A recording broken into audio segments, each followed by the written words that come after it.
সেটা খুলো।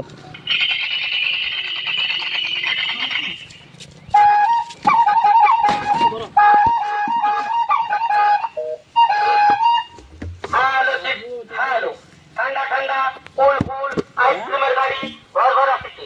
আইসক্রিমের গাড়ি ওরে রাস্তার উপরে দাঁড়িয়েছে, জলদি জলদি আসো, স্ক্রাম নিয়ে আও। স্ক্রিমের দাম মাত্র 5 টাকার উপরই 50 টাকার তো কাছে। যেমন পয়সা তেমন জিনিস, জলদি জলদি আসো, স্ক্রাম নিয়ে আও। এতে চাউ, আটা, গম, মাইলো, বাদাম এরা সব চলে। 1 টাকা 2 টাকার কোয়েল বি চলে। হ্যালো চিপস, হ্যালো ঠান্ডা ঠান্ডা কুল কুল স্ক্রাম ওরে আছে।